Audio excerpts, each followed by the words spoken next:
بھائی میں 3 minute late ہو گیا ہوں لیکن میری جگہ تقریر کر کے آنا ہوں.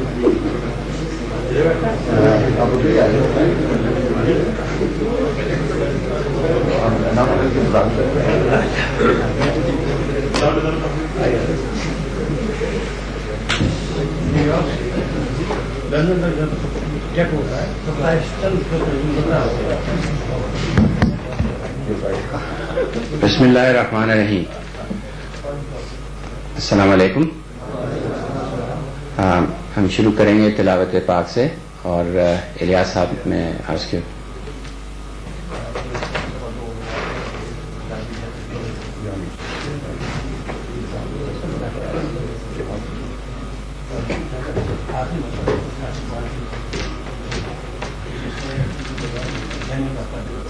اعوذ باللہ من الشیطان الرجیم.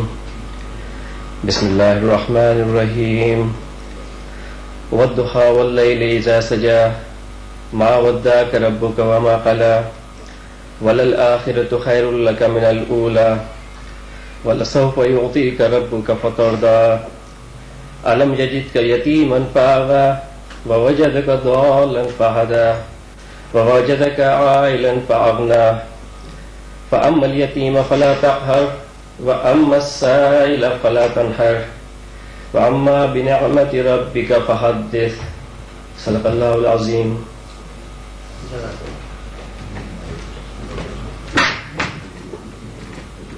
May I request the Chancellor, the Vice Chancellor and Director HIMS to kindly mount the stage.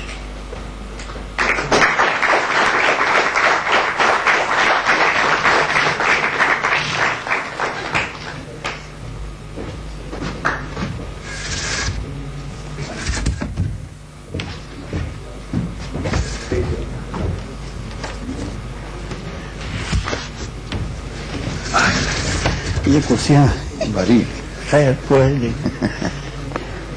پائیدار. کیا ہوا پہلے مجھے کو کریں گے طبیعت ٹھہرا ہوئی. Chancellor Hakim Saab, Vice Chancellor Dr. M.H. Qazi Saab, Director HIMS Mr. Hamdard Saab, and young students, freshmen to the Hamdard Institute of Information Technology. I'd like to say a few words.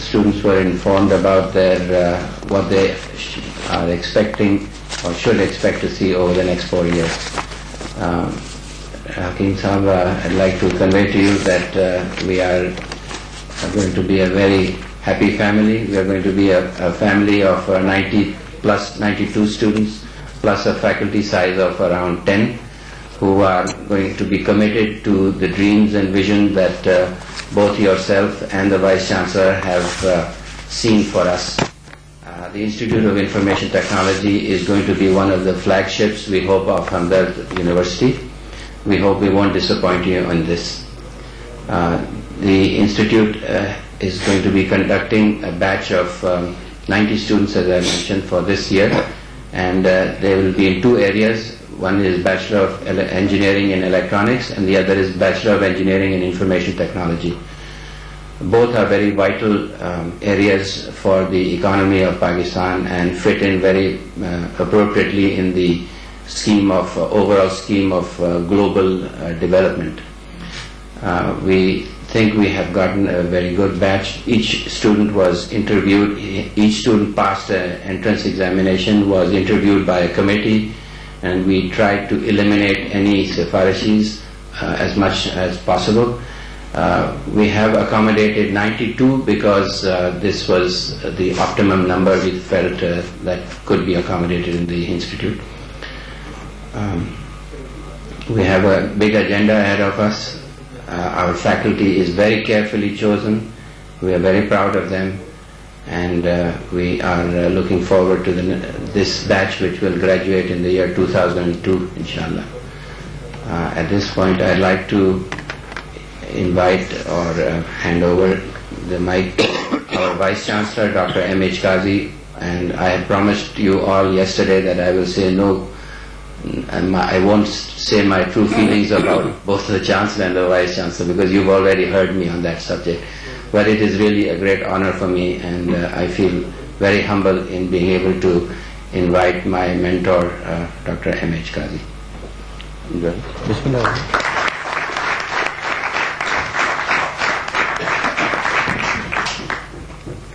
Bismillahirrahmanirrahim. Mohtaram Hakim Muhammad Saeed Sahab, Chancellor Hamdard University.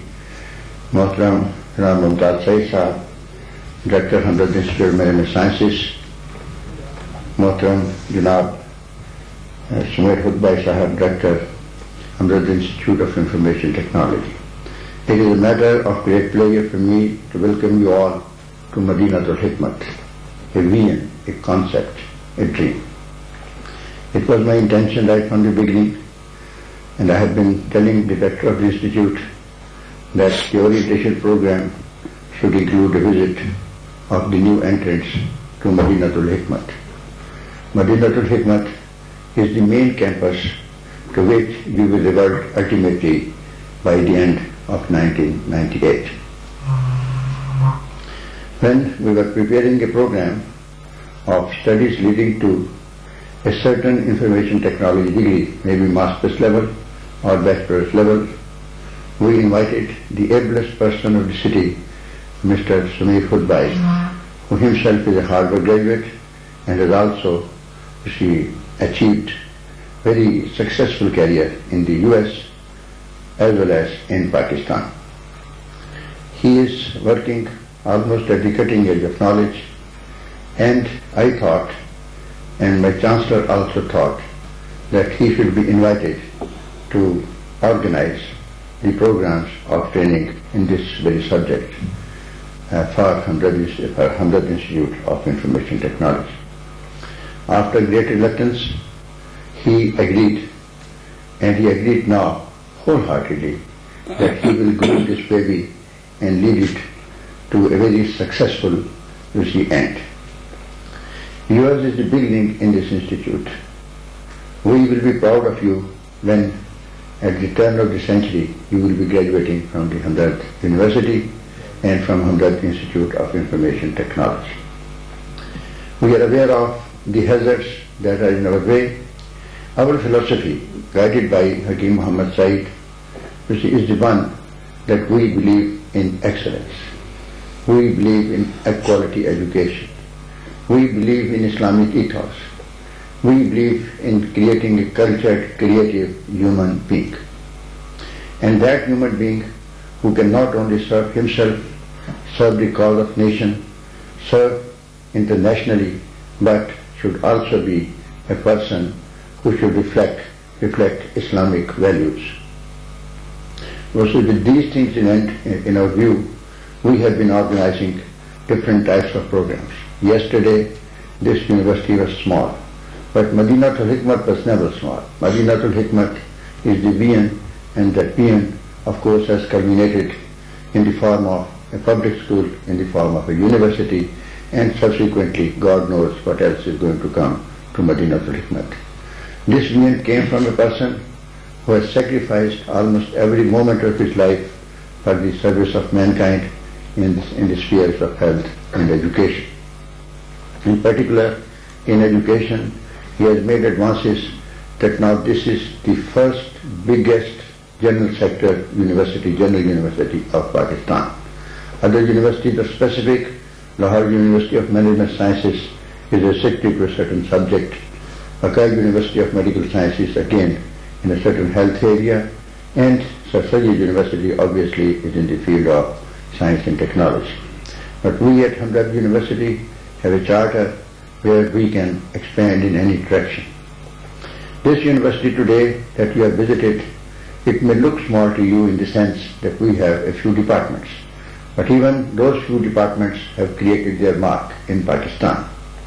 The director of the Institute of Management Sciences is sitting in front of you, a top-notch person who holds a faculty of about 30 persons and has a business school of about 700 students now. There is no other business school in the country which have a population of 700 students.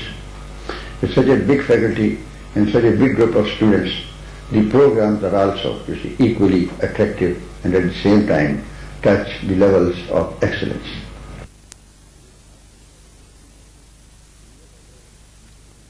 Will be only temporary. Temporary in the sense because we are looking forward to the Engineering Council to visit us and to see for themselves the kind of environment and the kind of facilities we have created for the training of young students like you. Your degree ultimately has to be recognized by the Pakistan Engineering Council. We will do more than what Pakistan Engineering Council desires or wants. We know that Pakistan Engineering Council is an organization which is a retrograde organization that looks backwards, of courses of 1930s and 40s and 50s. We are talking of not only 1990s but the year 2000 and subsequent years. So you will be administered those courses which of course will be at the frontiers of knowledge. You will enjoy those courses. Inasmuch as your presence, with us is concerned for next 2 years, we intended that you should finish your courses in 3 years' time rather than 4 years' time. Again, there is the limitation prescribed by Pakistan Engineering Council that it has to be a 4-year course.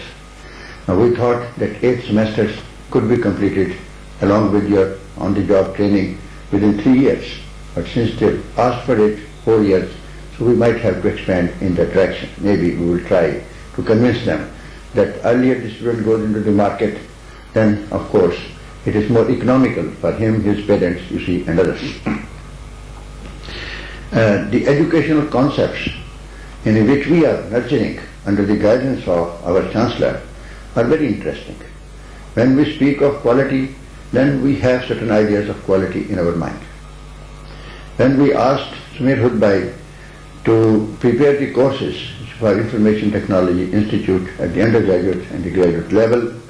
He racked his mind, looked into his notebooks, he consulted his friends, he looked into all the institutions of Pakistan, including the GIK, Economics Art Institute, which is top-notch institute certainly at the present moment in certain subjects, and then also other, institutions, small or large, which are delivering education in this proper area. You must be also proud of this thing, being the students of Hamdard Institute of Information Technology, that this is the first batch of Pakistani students anywhere in any university of Pakistan that the degree under the name of Information Technology of Engineering has been instituted. This is something which is the first. You are making history, and this will be a landmark, and you will cover a number of milestones in this regard. Those who will come behind you will learn from your experiences. Then of course the quality of course is there, but our eye is on the market, that we are looking at the market, that how the students will be received in the market, and what kind of market is going to develop in the next 10 to 20 years or 30 years for Pakistan. It is my understanding and the understanding of my colleagues who have been working with me that the private sector is expanding very rapidly. And the private sector, of course, the public sector jobs, are limited, and they are going to be further squeezed. The kind of things that are happening in the public sector, they are going to be squeezed. So we are preparing you for the private sector, jobs, nationally and internationally. The private sector in Pakistan, under the sway of new technologies that would come, the new management designs that are required, and the new marketing skills that are required, and of course the kind of skills that are needed for developing market industry, they would be the ones which of course will require the kind of expertise which we are going to inculcate in you. I told Samir on day one that I would like to, see my boys be educated under the umbrella of a terminology that I created, enterprise education. So you will be awarded, or you will be given, that mindset which will lead to an enterprise education. Enterprise education is the one where whatever knowledge you are gaining and whatever academic advancement you are making, that knowledge will be translated and transformed in some kind of technological advancement. As a participant, as a partner, as a collaborator, or even as an originator. Now when I come to this stage, enterprise education, I thought that what is happening in Pakistan, young people like you are not only most beautiful, physically, but intellectually at the same time. And when you are intellectually so beautiful, then why this nation cannot make progress or is not making progress? The reason is that we are not good, that we who are your peers, they have not been able to provide you the kind of environment that is needed for the grooming and the welfare and the well-being of people of your age and the people of your intellect and the people of your mind. So given that and keeping that in mind, we thought that we will create inventiveness and creativeness in you. We will not deliver courses as a moribund situation, as a fait accompli, that here you come to the class and then of course a certain lecture is delivered and then you make, a rote copy of that in your answers. No, it's not the intention of this institute. This institute is innovative. This institute is different. This institute is going to have a distinction. It is going to have a different place on the map of Pakistan and maybe on the map of South Asia. Today, what our beginning looks very small, but our intention, our ideals are very high. And very high because of you that we want to give this generation or the people of your generation the opportunity to be invaders and to be invaders of knowledge and then of course of creative abilities and of inventiveness. Now your hearts might throb when you create very small thing. If you do a very small thing, your hearts may throb. You may tell your younger brother, look here, this is what I have done. You may tell your father, look here, this is the ability that I have inculcated, because of being at Hamdard Institute of Information Technology.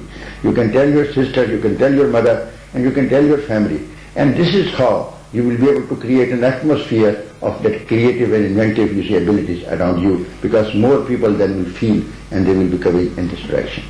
Dear friends, we will take care of you. And it is in this regard that I will request Mir, even now, and his colleagues.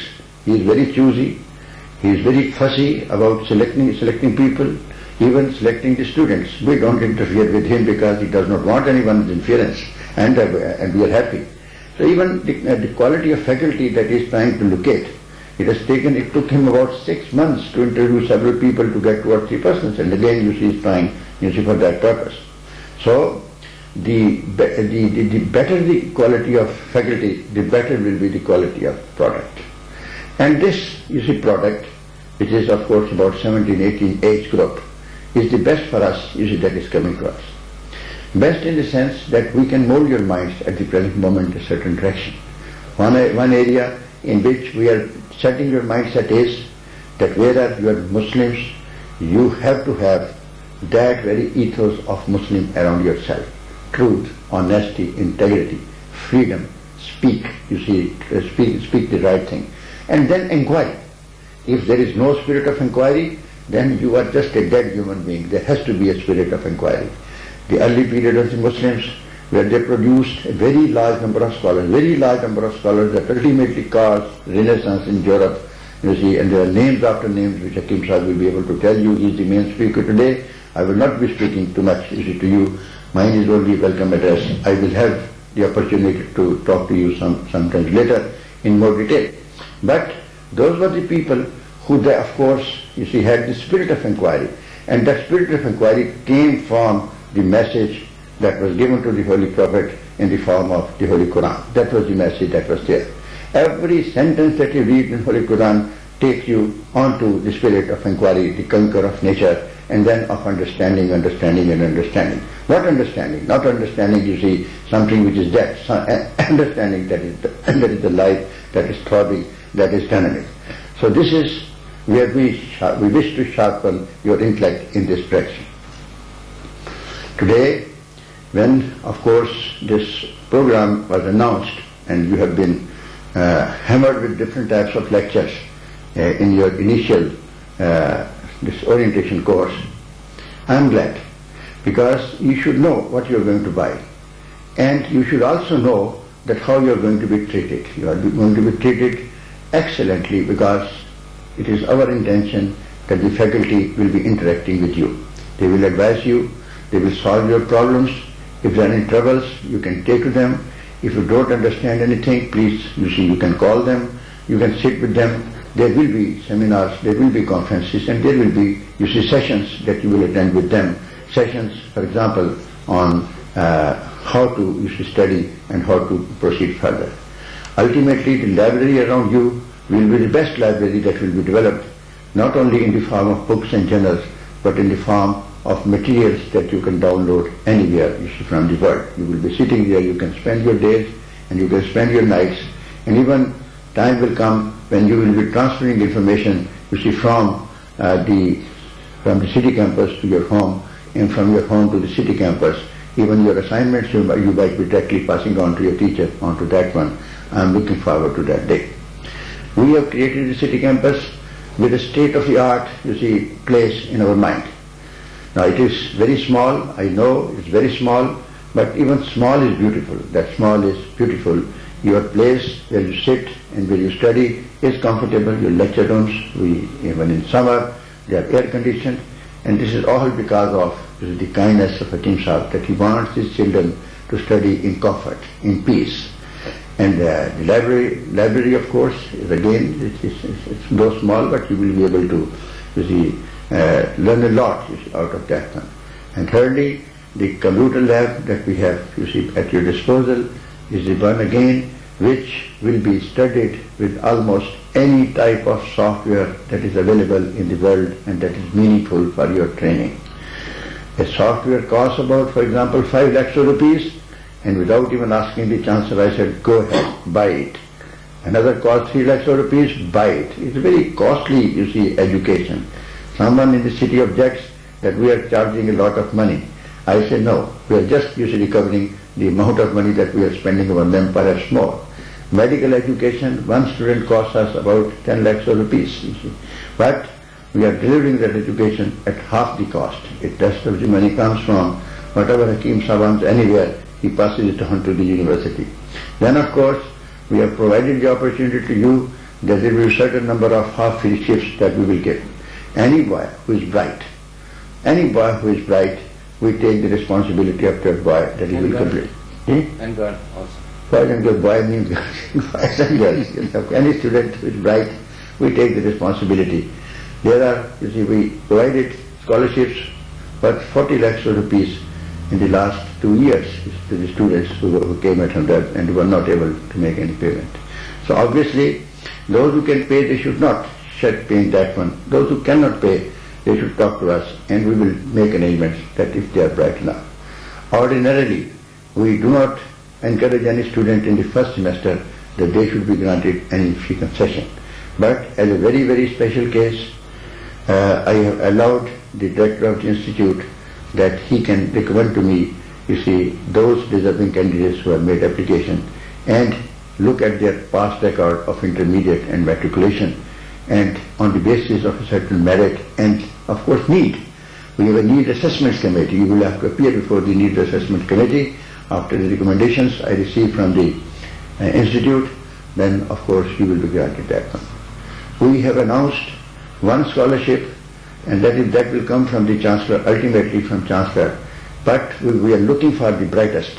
So after 1 or 2 semesters we will see, and that might be a full coverage of that boy, you see, for that boy or girl, for that purpose, which will be Chancellor's scholarship to that person. But he must have a state 4, you see, in all the courses, not even 0.1 less. He should have a state 4 and demonstrate that he is actually the best. So you should have no qualms, you should have no anxiety, you should have no fears.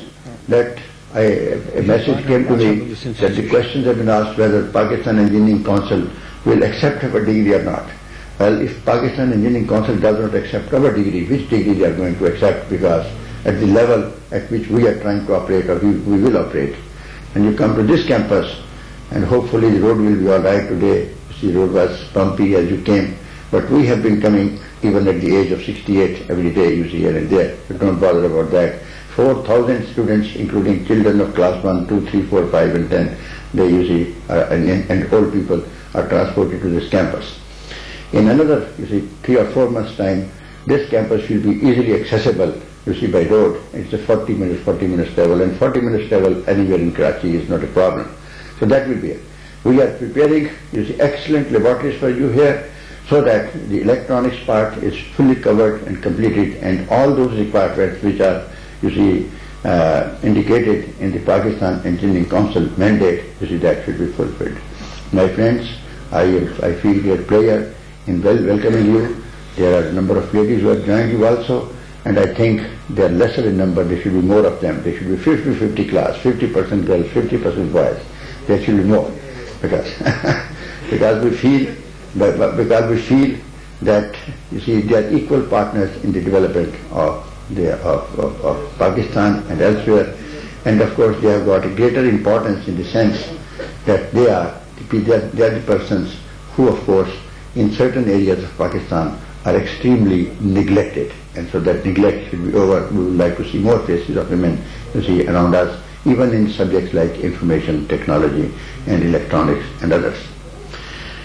We, of course, will give you opportunity to study, but we will request only one thing,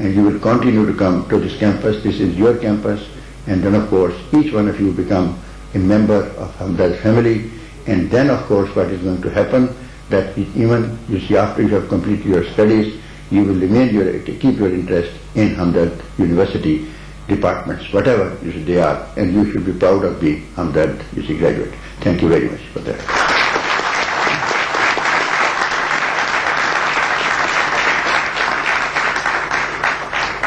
I now request our great Vice Chancellor, who is Chancellor, of course, who is one individual born in a century.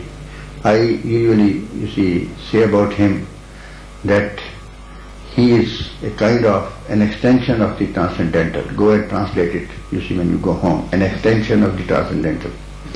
And there are only few who are extension of the transcendental in all the centuries, through which this world has passed.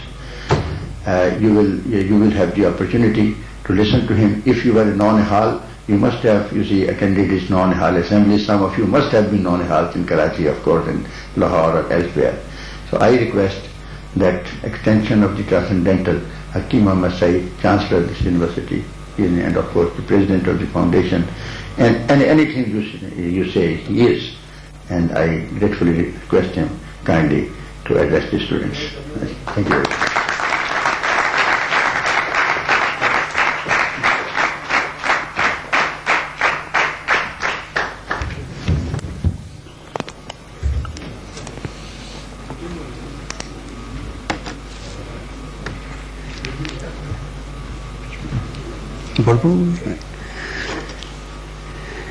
بسم اللہ الرحمن الرحیم. کبھی آواز ٹھیک آ رہی ہے؟ صحیح ہے؟ چلیے. سب سے پہلے تو میں جناب وائس چانسلر صاحب کا شکریہ ادا کرتا ہوں کہ انہوں نے مجھے یہاں آنے کا موقع دیا اور آپ سے ملنے کا مجھے حوصلہ ہوا ہے. لفظ حوصلے پر غور کیجیے گا، آخر میں بیان کروں گا کیا کہتا ہوں، حوصلے سے کیا مانے ہیں. اور خود بھائی صاحب تشریف رکھتے ہیں، ان کا شکریہ ادا کرتا ہوں. ممتاز سعید صاحب تشریف فرما ہیں، ان کا شکریہ ادا کرتا ہوں کہ آج میں پاکستان کے عظیم نوجوانوں کے درمیان بیٹھا ہوں.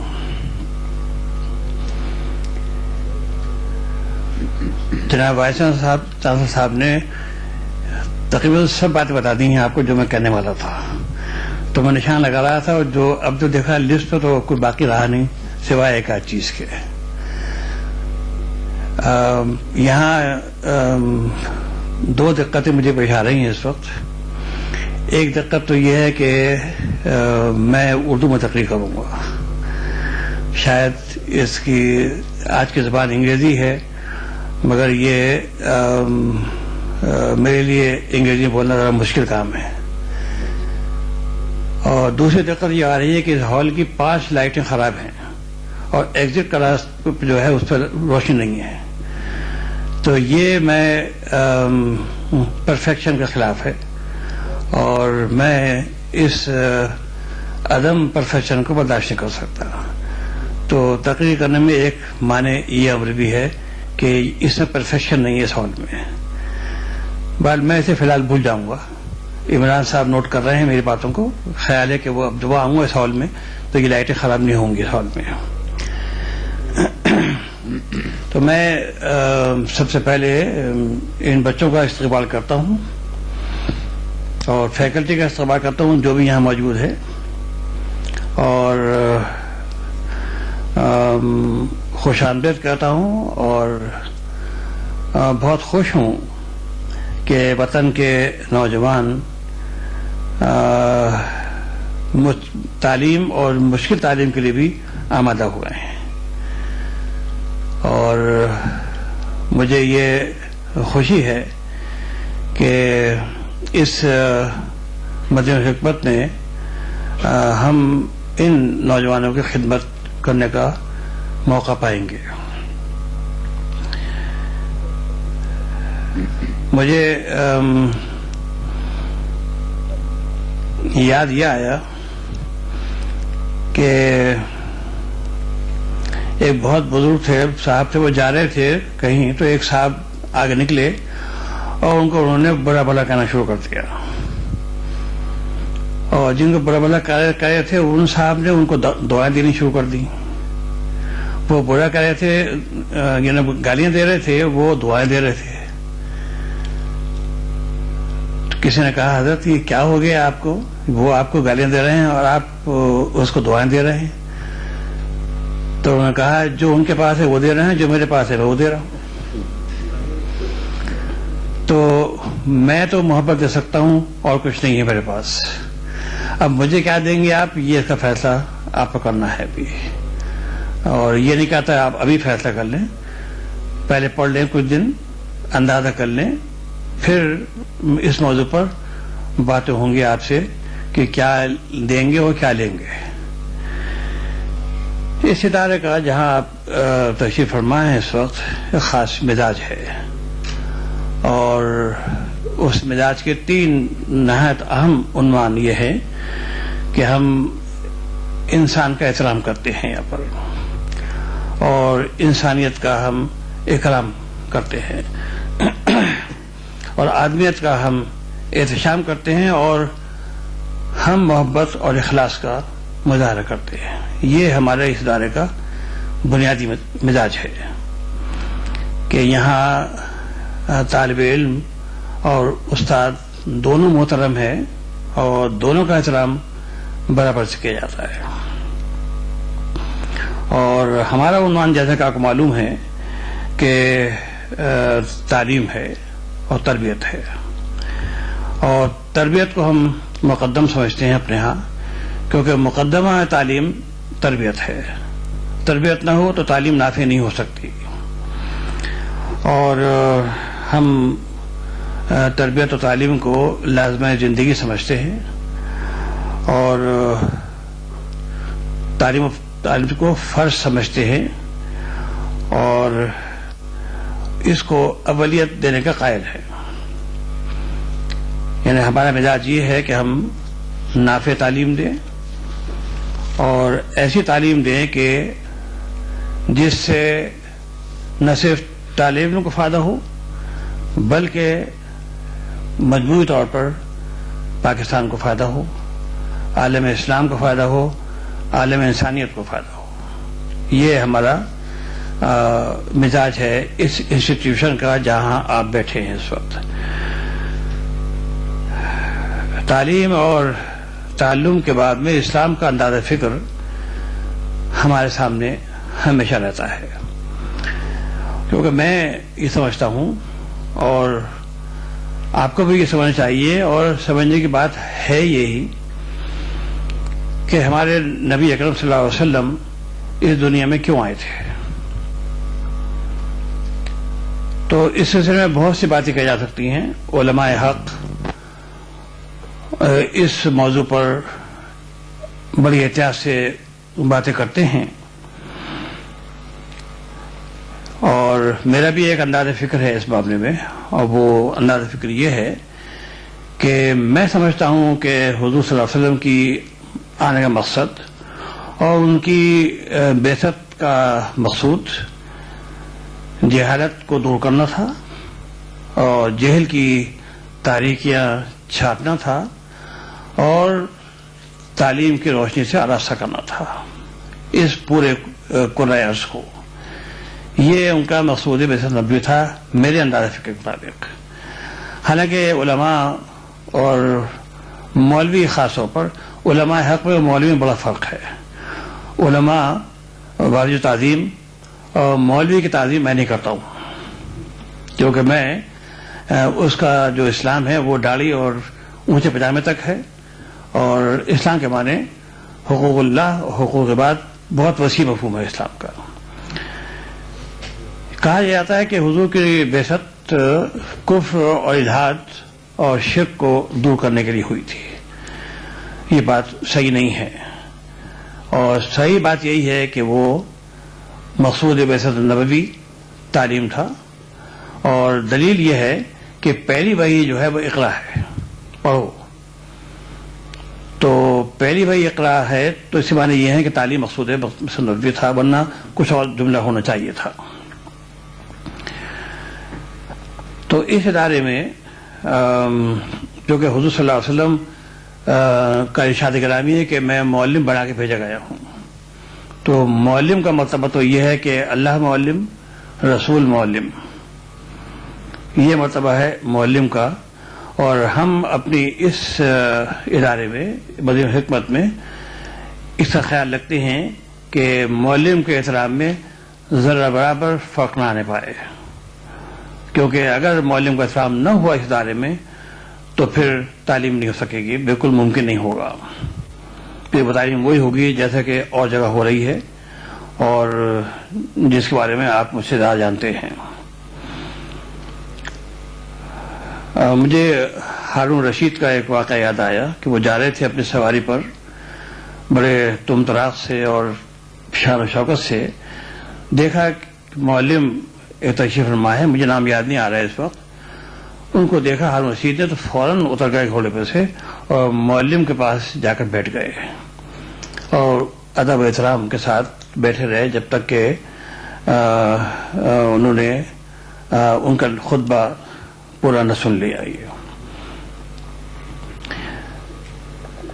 آخر میں ہارون رشید نے یہ سوال کیا کہ حضرت آپ ہمارے دربار میں تشریف نہیں لاتے؟ تو معلم نے یہ جواب دیا کہ مجھے فرصت نہیں ہے. نے کہا کہ ایسی بھی کیا فرصت نہیں ہے، کیا کرتے ہیں؟ کہ میں مطالعہ کرتا ہوں، اور مطالعہ اتنا زیادہ کرتے ہیں ہاں کہ مجھے دوسرے دن پڑھانا ہوتا ہے، اس لیے میں آج مطالعہ کرتا ہوں تاکہ میں تعلیم کا حق ادا کر سکوں. تو معلم کا مقام یہ ہے کہ وہ ہم احترام کریں اور وہ اپنی معلومات، علم کو ٹرانسفر کر دے طالب علم کی طرف. یہ مقام ہے اس کا.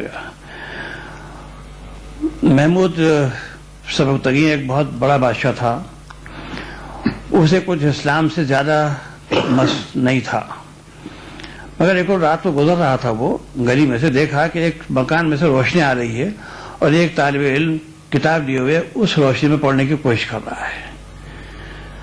بہت متاثر ہوا، خوش ہوا اور محل میں جا کر اس طالب علم کو سونے کا چراغ بھیج دیا کہ تم اس میں مطالعہ کرو. اسی رات اسے زیارت نبی ہوئی صلی اللہ علیہ وسلم، اور نبی صاحب نے یہ فرمایا کہ محمود آج میں تم سے بہت خوش ہوں کیونکہ تم نے ایک طالب علم کا احترام کیا ہے. آج آپ نے دیکھا طالب علم کا کیا مقام ہے. حضور صلی اللہ علیہ وسلم کی نگاہوں میں معلم کا مقام کیا ہے. تو اس ادارے میں معلم اور متعلم یعنی شاگرد اور استاد کا یہ مقام متعین ہے. ہم اس سے انحراف نہیں کر سکتے. یہاں پر یعنی ہم یہ پسند نہیں کریں گے اور گوارا نہیں کریں گے، برداشت نہیں کریں گے کہ کوئی طالب علم معلم کی شان میں کوتاہی کرے یا معلم طالب علم کو برا کہے. یہ نہیں ہو سکتا اس ادارے میں. یہ تو میں چاہتا ہوں کہ آپ یہ نقطہ سمجھ لیں اور کہ آپ کو اس ادارے میں کس طرح رہنا ہے. ابھی فرمایا بادشاہ صاحب نے کہ آپ ہمارے بچے ہیں، اور گو میرے پاس جگہ بہت کم رہ گئی ہے لیکن 92 بچوں کی گنجائش تھی میرے پاس، اور میں نے ان کو اپنا بیٹا سمجھ لیا ہے. تو یہ میرے بچے اور بچیاں میرے سامنے بیٹھے ہوئے ہیں، آپ میرے ہیں اور میں آپ کا ہوں، اور یہ یونیورسٹی آپ کی یونیورسٹی ہے، میری نہیں ہے، آپ کی ہے یونیورسٹی. جتنا اس کو اچھا کریں گے اچھا رہے گی، بگاڑیں گے بگڑ جائے گی. تو یہ آپ کے ہاتھ میں ہے کہ آپ اس کو کس طرح رکھنا چاہتے ہیں یونیورسٹی کو. یہ اب معلم پہ ایک واقعہ دلچسپ واقعہ یاد آ گیا. کبھی گنجائش ہو نا. بالکل آپ ہی کا ٹائم ہے. شیخ سعید حلبی ایک بہت بڑے استاد تھے. اب نام بھی تازہ سعید تھا ان کا، میں کیا کر سکتا ہوں، اب مجبوری ہے، واقعہ ہے. تو وہ پیر پھیلائے ہوئے اپنے کلاس میں آرام سے بیٹھے تھے، بچوں کو پڑھا رہے تھے. اتنے میں شہنشاہ وقت تشریف لے آئے تو معلم نے دیکھا ان کو اور اشارہ کیا بیٹھ جاؤ. وہ بیٹھ گئے. آدھے گھنٹہ تک لیکچر سنا، تعلیم کیسے دے رہے ہیں، پھر چلے گئے واپس. کوئی گھنٹہ 1.5 گھنٹے کے بعد انہوں نے اپنا ایک آدمی بھیجا، معلم کی خدمت میں سلام پیش کیا اور 1000 دینار بھیجے انہوں نے کہ بڑا خوش ہوں کہ آپ بچوں کو اچھی تعلیم دے رہے ہیں، یہ انعام ہے میری طرف سے. تو معلم نے جواب دیا کہ بادشاہ کو میرا سلام کہنا اور یہ 1000 دینار واپس لے جاؤ اور کہہ دینا بادشاہ سے جو پیر پھیلاتا ہے وہ ہاتھ ہی پھیلایا کرتا. تو ایک معلم کا مقام یہ تھا.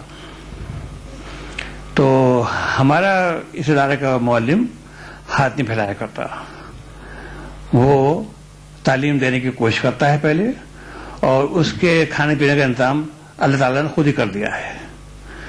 ویسے اگر معلم یہاں بیٹھے ہوئے ہوں تو ان سے ایک بات کہہ دوں شرن, کہ پڑھانے کے پیسے لینا شرن ناجائز ہے. تو ناراض نہ ہو معلم ہی یہاں تک فرماتے ہیں.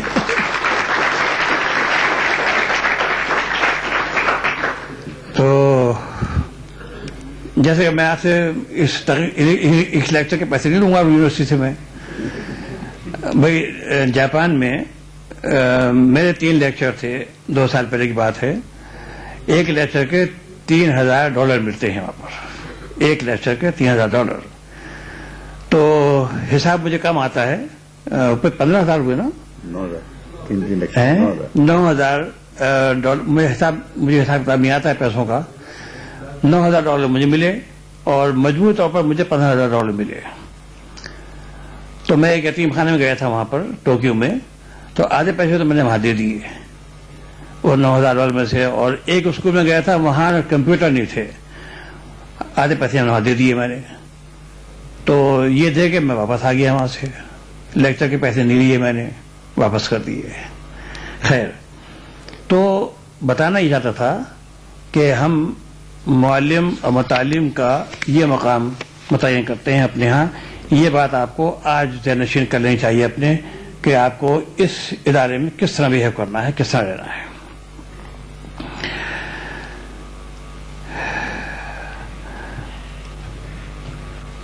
ایک حضور صلی اللہ علیہ وسلم کی ایک مجلس برپا تھی. اس میں ایک صاحب بیٹھے تھے جن کی عمر تقریباً, یعنی ان کے پوتے پوتیاں نواسے نواسیاں سب تھے ان کے. کسی نے ان سے سوال کر لیا کہ حضرت آپ کی عمر کیا ہوگی؟ میں نے کہا کوئی 5-6 سال تو ہوگی. تو لوگ حیران ہوئے, آپ تو ہنسے تھے مگر لوگ حیران ہوئے کہ حضور کے سامنے یہ گستاخی کر رہا ہے آدمی, کیا ہو گیا اس کو؟ تو حضور نے فرمایا کہ نہیں ادھر ٹھہر جاؤ. پوچھا کیا عمر بتائیے آپ نے؟ انہوں نے کہا حضور کو 5-6 سال. کس طرح؟ کہنے کے کام کی زندگی تو یہی ہے, باقی بیکار چلی گئی. ابھی میں پرسوں قائد بازار پر تھا, میرے پاس کوئی 3-4 ہزار بچے تھے میرے ساتھ. ایک بچے نے سوال کیا حضرت آپ کی کیا عمر ہوگی؟ میں نے کہا کوئی 21-22 سال تو ہوگی بھائی. تو بچہ بڑا ہنسا. اس نے پھر یہ سوال کیا ہے بھائی واقعی اتنی عمر؟ میں کہا ہاں اتنی ہے. ابھی تو کہہ رہے تھے آپ کو 9 جنوری 20 میں پیدا ہوئے تھے آپ. میں کہ بھائی پیدا تو ہوا تھا, لیکن کام کی زندگی 21 سال کی ہے, اس سے زیادہ کام سب بیکار چلے گئے, سونے میں اور کھانے میں. تو آپ کے لیے یہ نقطہ نکلتا ہے اس گفتگو سے کہ آپ وقت کی کتنی قدر کرتے ہیں. ان صاحب میں تو 5 سال قدر کی, باقی تو گنوا دیا انہوں نے. اور میں نے بھی, اگر میری عمر واقعی اتنی ہے جتنے لوگ کہتے ہیں, تو میں نے بھی گنوا دی. اور جو وقت چلا گیا وہ واپس تو نہیں آئے گا. وہ انگریزی میں ہے نا, time and tide wait for none, وہ تو چلا گیا واپس. تو میں نہیں چاہتا کہ آپ کل یہ کہیں کہ میری عمر 5 سال ہے. آپ یہ کہیں کہ ہاں میں نے ساری عمر کام کیا ہے اور اپنا وقت صحیح معنوں میں صرف کیا ہے, خدمت میں, علم میں, انہیں کارآمد زندگی گزاری ہے. تو اس میں یہ سبق نکلتا ہے اس گفتگو سے.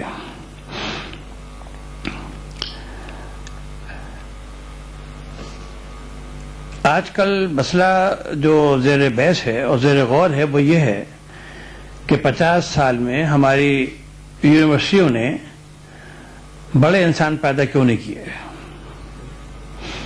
اکابر رجال کیوں پیدا نہیں ہوئے.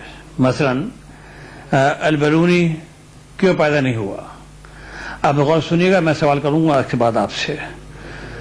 البرونی پاکستان میں کیوں پیدا نہیں ہوا؟ ابن الحیثم کیوں پیدا نہیں ہوا ان جامعات سے؟ یا ابو القاسم زہراوی کیوں نہیں پیدا ہوتا اس یونیورسٹی میں؟ اور عمر خیام کیوں پیدا نہیں ہوتا؟ یہ میں نے چند نام لے دیے مثال کے طور پر. اب آپ کا سوال یہ ہے کہ البیرونی کے بارے میں آپ کیا جانتے ہیں؟ کوئی صاحب ہیں اس ہال میں جو بتا دیں کہ البیرونی کی شخصیت کیا تھی؟ ابن الحسم کی کیا شخصیت تھی؟ آپ میں سے کوئی بتا دے جو پاس کر کے آئے ہیں کہ ابن الحسم کا مقام کیا تھا، ان کا فیل کیا تھا کام کرنے کا. اگر آپ نے زور سے بولیں. نہیں اچھا صحیح جواب دیا ہے، مشکل ہوگا شاید. اس طرح ابوالقاسم زراوی کا کیا مرتبہ تھا، یا عمر خیام کا کیا مرتبہ تھا؟ کیا وہ صرف شاعر تھا یا کچھ اور بھی تھا؟ اس 92 بچے جہاں بیٹھے ہوئے ہیں، یہ شاید زیادہ ہوں یا کم ہوں، ان 4 سوالوں کا جواب کسی کے پاس نہیں ہے. یہی خرابی ہے تعلیم کی، جس کا طرف میں توجہ دینا چاہتا ہوں کہ ہماری یونیورسٹیوں نے، جن کو سیاستدان نے ویران کر دیا ہے، یہ سبق نہیں ہے کہ ہمارا ماضی کیا تھا. البیرونی کے بارے میں وقت نہیں ہے، لیکن یہ بتا دوں کہ وہ پاکستان میں جیلوم کے نندنا پہاڑ پر بیٹھ کر اس نے دنیا کا سرکمفرنس ناپا تھا، جو سرپرائزنگلی کریکٹ. 1200 سال پہلے کون سے آلات تھے اس کے پاس؟ ابن حسم پہلا انسان ہے جس نے بتایا دنیا کو کہ ہم دیکھتے کیسے ہیں، اور اسے یہ کیمرہ یاد ہوا اس کی تحقیق سے. ابوالقاسم زراوی دنیا کا سب سے پہلا سرجن ہے جس نے 27 جلدوں میں جراحیات پر کتاب لکھی ہے، سرجری پر کتاب لکھی ہے 27 جلدوں میں. اور عمر خیام سب سے بڑا ریاضی داں تھا ہمارا، ہم نے اس کو شاعر بنا کے چھوڑ دیا ہے.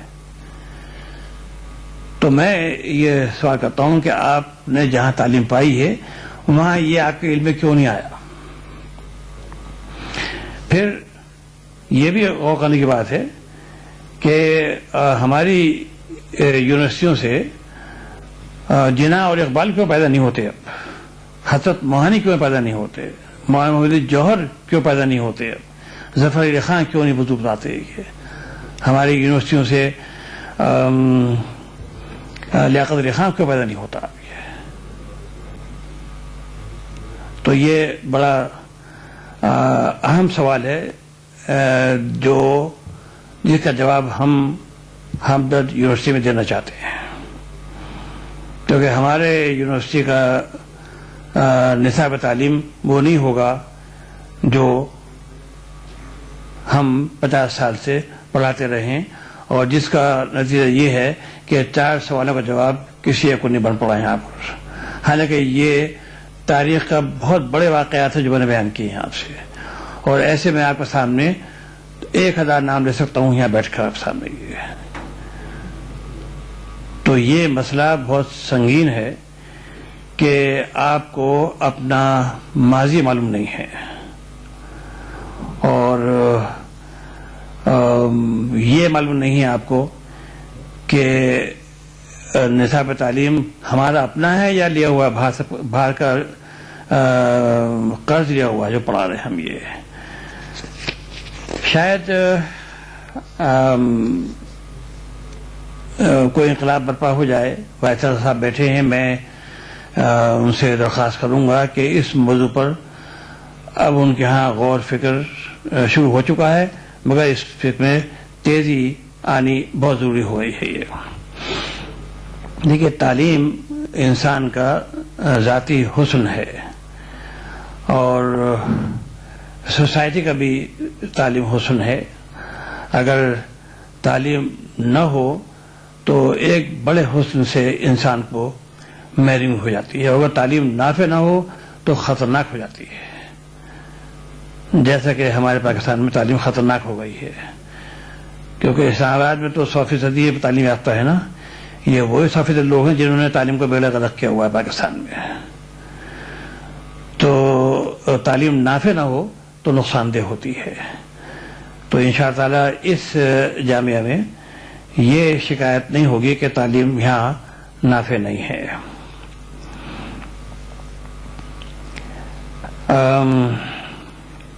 تعلیم اگر ہو گیا آپ کے پاس تو پھر تفکر اور تدبر کی قوتیں بیدار ہو جائیں گی.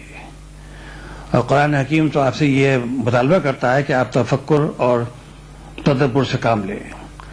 اور تفکر و تدبر ممکن نہیں ہے جب تک نافع تعلیم موجود نہ ہو. اور یہ تفکر و تدبر 7ویں صدی سے اور 14ویں صدی تک رہا ہے مسلمانوں میں. شاید آپ کو یہ معلوم نہ ہو کہ یہ تاریخ انسانی کا سب سے زیادہ روشن دور ہے 7ویں صدی سے 14ویں صدی تک کا، کیونکہ یہ دور علم و حکمت کا دور رہا ہے.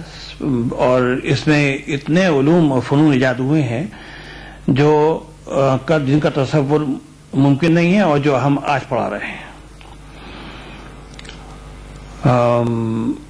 اس زمانے میں ظاہر ہے کہ مخالفت موجود تھی. علم حاصل کرنا گناہ تھا ایک دور میں.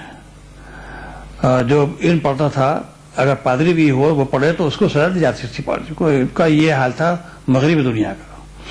لیکن مشرقی دنیا کا یہ حال تھا کہ اس دور میں سارے علوم و فنون ایجاد ہوئے اور مخالفت میں کتابیں جو لکھی گئیں وہ دریا میں بہائی بھی گئیں اور ہماری لائبریریوں کو آگ بھی لگائی گئی ہے جن کی تاریخ موجود ہے. لیکن اس کے باوجود یہ بات غور کرنے کی ہے کہ آج جب میں بات کر رہا ہوں آپ سے، دنیا کی لائبریریوں میں 3 ملین کتابیں ہیں موجود جو اس دور کی لکھی ہوئی ہیں.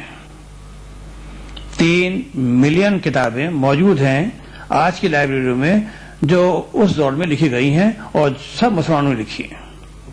3 ملین کتابیں. تو 3 ملین کتابیں لکھنے والا کوئی تو ہوگا نا. میرے خیال میں آپ میں سے کسی کو معلوم نہیں تھا یہ حقیقت جو میں بیان کر رہا ہوں آپ سے. اور یہی ہمارے نصاب کا قصور ہے کہ ہمیں ہماری تاریخ سے منسلک کر دیا ہے، منقطع کر دیا تاریخ سے. اور ہمیں 50 سال تک پڑھا ہی نہیں گیا کہ ہم کیا تھے اور کیا ہیں اور کیا ہمیں ہونا چاہیے. انشاءاللہ ہم اس جامعہ میں یا اس منظر حکمت میں پورے ادارے میں اس مسئلے کو حل کرنے کی پوری کوشش کریں گے اور اس صورتحال کو بدلیں گے کہ آج عالم اسلام زیر دست ہے اور عالم مغرب زبردست ہو گیا ہے. اس کو ہم ریورس کرنے کی کوشش کریں گے اپنے ہاں انشاءاللہ. اور یہ طاؤس و رباب اول اور طاؤس و رباب آخر یہ دور ختم ہو جائے گا پاکستان سے.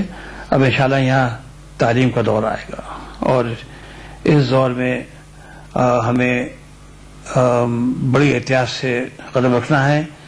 آپ نوجوان ہیں، میں بہت سیاسی تقریر نہیں کروں گا آپ کے سامنے، لیکن جن حالات کا مقابلہ کرنے کا وقت آ گیا ہے وہ آپ کو سمجھ لینا چاہیے کہ ہم پر طاغوت غالب آ چکا ہے. اور خلیج میں جو حال ہمارا ہوا ہے آپ کو معلوم ہے، یہ سب جانتے ہیں، نئی تاریخ ہے. اور اگر ہم نے آنے والے حالات کا مقابلے کے تیار نہ کیا اپنے آپ کو تو پھر پسپائی نظر آ رہی ہے اور یہ بڑی خطرناک صورتحال ہے. کیونکہ آپ 200 سال غلامی کے بعد آزاد ہوئے ہیں، دوبارہ غلام ہو گئے تو پھر پاکستان بننا نہ بننا کیا فائدہ ہو سکتی ہے. تو اس پاکستان کی حفاظت کرنی ہے اور جو مسائل سامنے آنے والے ہیں، جو حوادث پیش آنے والے ہیں اور جو صورتحال پیدا ہو رہی ہے بڑی خطرناک حد تک خراب ہے، اس کے لیے آپ کو اپنے کو تیار کرنا چاہیے اور بڑی احتیاط کے ساتھ اپنے لائف اسٹائل کو بدلنا چاہیے. جو لائف اسٹائل بدلے بغیر ہم اس مصیبت سے نکلنے کے لیے سکت نہیں رکھتے ہیں. یہ لائف اسٹائل پر ایک واقعہ یاد آ گیا مجھے. حضرت شیخ عبدالقادر جیلانی رحمۃ اللہ علیہ کہاں ہے، ان کا مزار کہاں ہے، کسی کو معلوم ہے؟ کیا کہا؟ بغداد. ہاں ٹھیک. ان کی بہت بڑے انسان تھے، عالم تھے. ان کی ایک مجلس برپا تھی، بڑے بڑے علماء اور شیوخ اور درویش موجود تھے. اور اتنے میں یہ دیکھا کہ ایک آدمی بھاگا آیا، یہ شاید کم لوگ آپ لوگوں کو کسی کو معلوم نہیں ہے کہ وہ بہت بڑے تاجر بھی تھے، بہت بڑے تاجر تھے. تو ایک آدمی آیا بھاگا بھاگا کہ حضرت بڑا غضب ہو گیا، وہ 4 جہاز جس میں مال آ رہا تھا آپ کا وہ ڈوب گئے. انہوں نے کہا الحمدللہ. پھر اپنا کام شروع کر دیا رشد و ہدایت کا.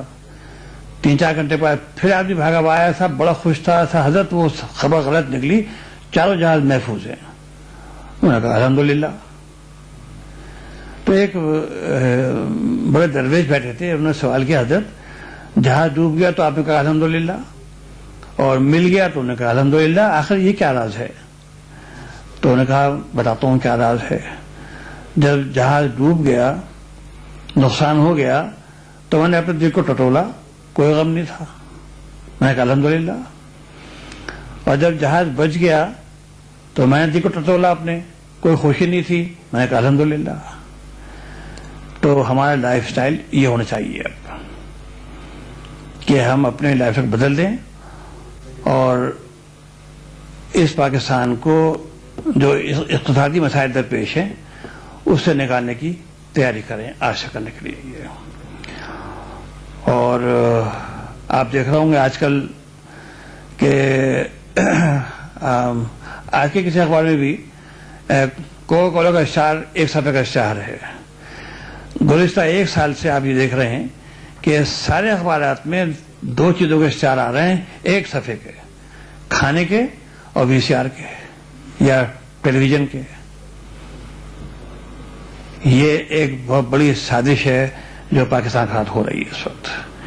یہ معاملہ مسکرانے کا نہیں ہے، ہنسنے کا نہیں ہے، یہ بہت سیریس معاملہ ہے. اور اس کے کٹنگ موجود ہے اس لائبریری میں، اس کا عنوان ہے پاکستان بگاڑو اور اہل پاکستان کو کھانے پینے پر لگا دو. تو اقوام غیر نے ہمیں کھانے پینے پر لگا رکھا ہے آج کل، اور ہم رات دن کھائے جا رہے ہیں.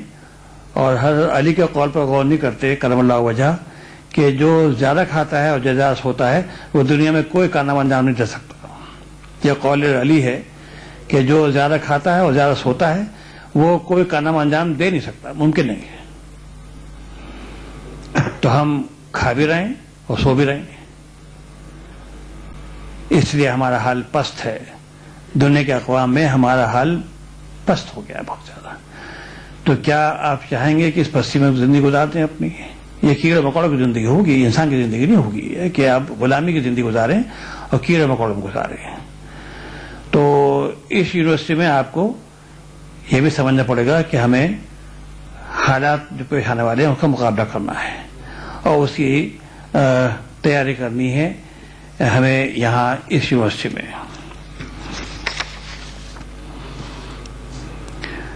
جیسے کہ میں نے ابھی بتایا آپ کو کہ ہمارا ماضی تو یہ تھا کہ ہم اس کی بچی ہوئی کتابیں 3 ملین موجود ہیں اس وقت، اور جتنی بڑھائی گئی ہیں لگائی اس کا تو کوئی شماری نہیں ہے. تو ہونا ہی چاہیے اس بیت الحکمت میں جہاں بیٹھے ہوئے ہیں.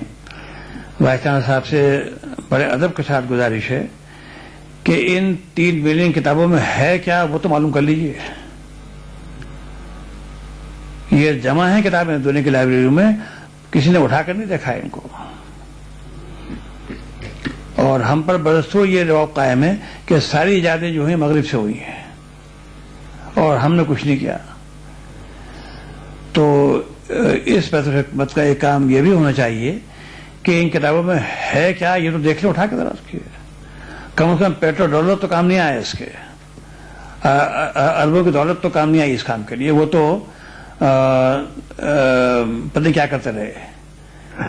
اور اٹھا کے دیکھا ان 3 ملین کتابوں میں کیا ہے جو برٹش میوزیم لائبریری میں، اسکوریل میں اور پرنسٹن اور ہارورڈ اور جیسے BT ڈبلن کہاں کرائیں پڑی ہوئی ہیں. یہ جمع کر رہے ہیں، بڑے خوبصورت جلدیں بنوا رہے ہیں، پڑھتے نہیں اس میں کیا ہے. تو وائس چانسلر صاحب یہ بھی آپ کے لیے ایک چیلنج ہے کہ اس کا جواب آپ دیکھیں کہ کیا صورتحال درپیش ہے. یہ اب آپ کا تعلق تو انفارمیشن ٹیکنالوجی سے ہے اور مجھے بڑی حیرت ہے اتنے بچے یہ اس موضوع پر داخل ہوئے ہیں. مگر خوشی بھی ہے مجھے کہ بیداری آ رہی ہے اور ہم جاننا چاہتے ہیں دنیا میں کیا ہو رہا ہے. ایک زمانے میں تو نامور کبوتر ہوا کرتے تھے میسیجز پہنچانے کے لیے, یا پھر گھوڑے ہوتے تھے, ایک میل باہر اور دوسرا گھوڑے لیا وہ آگے بڑھ گئے. یہ بھی دور گزرا ہے ہم پر. انفارمیشن ٹیکنالوجی یہ تھی ہمارے پاس, نامور کبوتر, اسے پیر میں باندھ دیا میسیج, وہ دوسری جگہ پہنچ گیا. لیکن آج کا دور تو یہ نہیں ہے. آج کا دور تو انٹرنیٹ کا دور ہے اور بڑی حیرت انگیز تیزی کے ساتھ حالات بدل رہے ہیں دنیا کے. میں یہ نہیں کہوں گا کہ اس کے نتائج کیا ہوں گے آخر کار 100 سال کے بعد, وہ تو مشکلیں پیش ہوں گے کرنا. لیکن اس وقت تو آپ کا مقابلہ دنیا سے ہے کہ ہمیں یہ جو انسٹیٹیوٹ قائم ہوئی ہے اب, اور پاکستان میں پہلی انسٹیٹیوٹ ہے جو قائم ہوئی ہے, اس کو تو آج سے 25 سال پہلے قائم ہونا چاہیے تھا. کاش وائس صاحب یہاں ہوتے اس وقت 25 سال پہلے, تو یہ کام اب تک ہو چکا ہوتا. یہ دیر میں آئے بیچارے, یہاں پر کیا کروں, مجبوری ہے.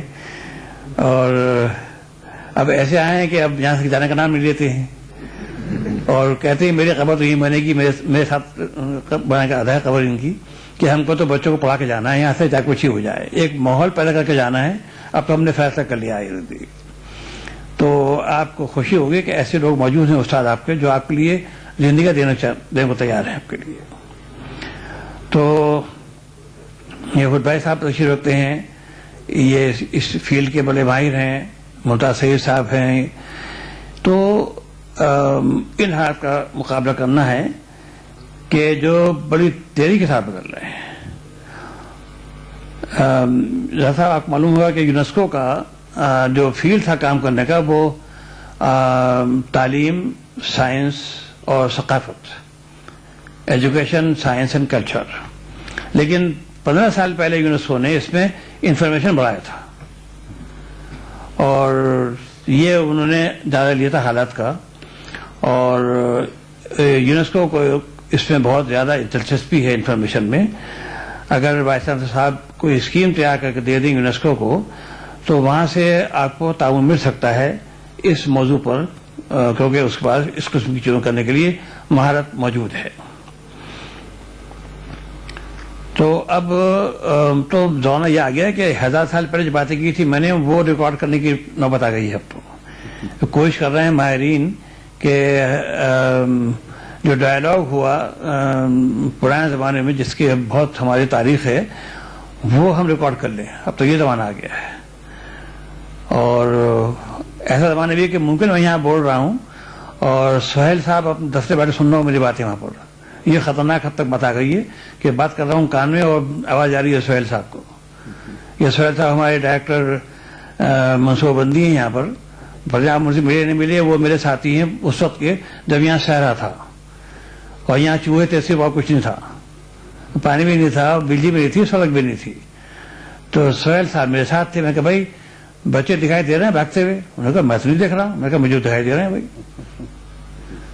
تو آج دکھائی دے رہے ہیں. تو اب تو گھر میں بات کرنا مشکل ہو گیا ہے کہ ممکن دیوار کے باہر کوئی بیٹھا سن رہا ہو باتیں ہماری. ویسے یہ ہے بہت بری بات, کسی بات سننا کان لگا کے, یہ تو خلاف شرع ہے. مگر بھائی اب کیا کی جائے, ٹیکنالوجی آگے بڑھ گئی ہے کہ اب تو بھائی اس برق رفتاری سے ایک مسئلہ پیدا ہوا ہے صحت کا, کہ انسانی اعصاب جھنجھنا گئے ہیں اس سے, اور سمجھ نہیں آتا ہے کہ آدمی کیا کرے. ابھی یہ بات سنتا ہے, 1 منٹ کے بعد دوسری بات سمجھ میں آتی ہے, وہ بدل گئی اور نئی چیز آ گئی. تو تحقیق اور تفتیش اور انکشاف اور اس رفتار سے بدل رہے ہیں کہ اس کو ساتھ دینا مشکل ہو گیا ہے.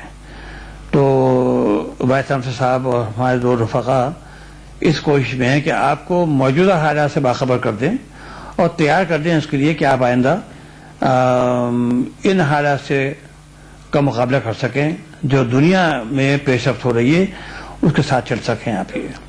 کیونکہ ہم اب بھی بہت لیٹ ہو گئے ہیں اس معاملے میں, اور یہ کام ہمیں بہت پہلے کر لینا چاہیے تھا، لیکن اب بھی بہرحال میں سمجھتا ہوں زیادہ دیر نہیں ہوئی پاکستان کے اعتبار سے، اور اگر ہم اس انفارمیشن ٹیکنالوجی پر حاوی ہو جائیں تو اب ہم بھی لوگوں کو کچھ دے سکتے ہیں یہاں سے دنیا کو، جیسا کہ ہمارے عزائم ہیں دینے کے سلسلے میں. یہ تو اس میں جیسے خود بھائی بھی جانتے ہیں کہ اب حکومت پاکستان بھی اس میں انٹرسٹڈ ہو گئی ہے، کیونکہ صدر پاکستان میں یہاں تشریف لائے تھے تو خود بھائی صاحب نے ان کو یہ پورا پلان بتایا تھا. وہ پلان ان کے ذہن میں ایسا بیٹھا کہ انہوں نے اس کی میٹنگ شروع کر دی اپنے ہاں. اب پرائم منسٹر نے پرسوں یہ اعلان کیا ہے کہ ہم فیکلٹی باہر سے لانے کی کوشش کر رہے ہیں. بھائی آپ کو 50 سال پہلے خیال کیوں نہیں آیا تھا اس کا؟ تو بہرحال یہ اچھی کوشش جو جاری ہو گئی ہے اور اس کا پاکستان پر انشاءاللہ اچھے اثرات مرتب ہوں گے. ایک بڑا دکھ یہ ہے کہ اس فیلڈ میں، تعلیم کے فیلڈ میں کوئی دولت مند تیار نہیں ہے ساتھ دینے کے لیے. دولت کمانا تو بڑا آسان ہے، دولت کا خرچ کرنا سب سے مشکل کام ہے. یہ کم لوگوں کو معلوم ہے کہ کمانا بڑا آسان ہے لیکن خرچ کرنا بڑا مشکل ہے، کہ صحیح خرچ ہو جائے یہ بڑا مشکل کام ہے. تو ہم کوشش کر رہے ہیں کہ ہمارے ملک کے 5,000 کروڑپتی، اس پاکستان میں 5,000 کروڑپتی ہیں اس وقت موجود. اگر 5,000 کروڑپتی دل کو وسیع کر لیں اور تعلیمی معاملات میں خرچ کرنا شروع کر دیں تو ان کو دل کو بڑا اطمینان ہوگا اس سے. کیونکہ میں ان سے یہ کہتا ہوں کہ جو کفن پہنتے ہیں اسے جیب نہیں ہے، تو کہاں لے جاؤ گے پیسہ؟ یہ جب کفن میں جیب ہی نہیں ہے تو کہاں لے جاؤ گے پیسہ؟ یہ تو خرچ کرو ان نونہالوں پر جو 5 کروڑ بچے اسکول نہیں جا رہے ہیں اس وقت پاکستان میں، اور ان نوجوانوں پر غور کرو جو تعلیم سے محروم ہو گئے ہیں. تو یہ دولت اگر اس کام نہ آئی تو پھر یہ دولت خطرناک ہے. اس دولت سے انقلاب برپا ہوگا، کیونکہ اسلام کا انداز فکر یہ ہے، آپ سے کہتا ہوں نوجوانوں سے، کہ اگر میں نے کمایا ہے اپنی محنت سے تو مجھے آرام سے رہنے کا حق حاصل ہے. میں سوال کپڑے پہن لوں تو کوئی حرج نہیں ہے، لیکن مجھے یہ فرق نہیں کہ مجھے اپنے کپڑے خود دھونے چاہیے اپنے ہاتھ سے، کیونکہ آپ کے نبی نے بھی کپڑے اپنے ہاتھ سے دھوئے تھے. تو میں آرام سے رہتا ہوں، لیکن میرے آرام سے رہنے کے بعد جو دولت میرے پاس فاضل ہے وہ کہاں جائے؟ وہ کس کی ہے؟ وہ ان کی ہے جن کے پاس نہیں ہے. یہ اسلام کا انداز فکر ہے کہ آرام سے رہنے کا حق حاصل ہے، لیکن جو رقم زیادہ ہے وہ میری نہیں ہے، وہ ان کی جن کے پاس نہیں ہے. تو اس پر میں نے عمل کیا جہاں تک مجھ سے ممکن ہوا. اگر اس سے عمل نہ کرتا تو یہ شے نہیں بن سکتا تھا یہاں پر، کیونکہ میں نے اپنی دولت کا یہ خرچ کیا ہے کہ آپ جہاں بیٹھے ہوئے ہیں آج، یہ صحیح خرچ ہے دولت کا جو میں نے کیا ہے.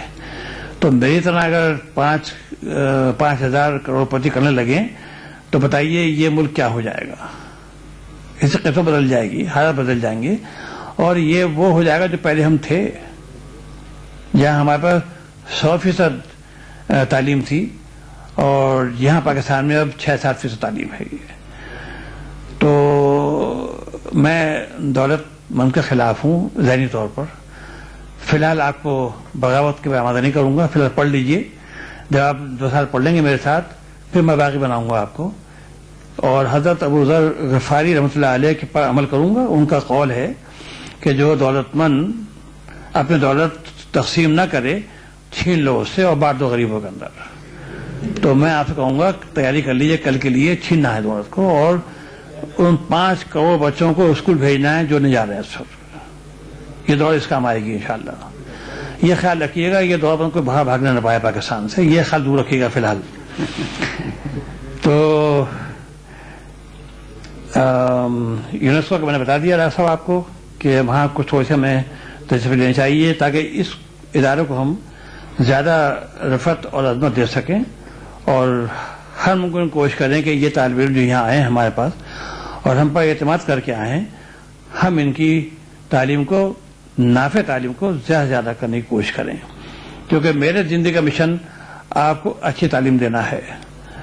اس میں میں خرچ پرواہ نہیں کرتا ہوں اور بے درے خرچ کرنے کو تیار ہوں کرنے کے لیے, اچھی تعلیم دینے کے لیے. میں آپ کو یہاں سے ایک بڑا انسان بنا کر نکالنا چاہتا ہوں.